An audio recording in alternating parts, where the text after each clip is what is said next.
Welcome to Sweet Life Beat Life. We hope this video helps. You'll start by confirming connectivity and app readiness.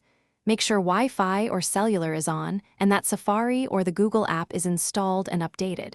Once done, tap Safari from the home screen. If you prefer the Google app, open that instead. You're choosing the interface now because it determines where you type. Tap the address/search bar at the top. This is where you enter queries. From here you can type a question, paste text, or use voice input to speed the search. You type your query next. Short keywords or a natural language question both work. If results are noisy, refine. Wrap exact phrases in quotes, add a minus sign to exclude words, or use cite, example. Calm to limit sources.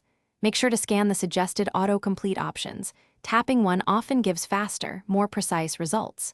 Once you submit, swipe results to view images, videos, or news tabs. These filters help you find the how-to price or quick facts without extra steps. You finish by opening the most relevant result, tap a link, skim the snippet, and use back to compare other pages. If you need recent info, use Tools or the News tab to filter by time. If you need images or maps, switch tabs accordingly. If search returns poor results, modify keywords, or add operators, make sure Safari has permission to use cellular data. One quick troubleshooting tip: clear Safari cache and cookies or toggle Wi-Fi off/on. Thanks for watching. Consider subscribing if we helped you.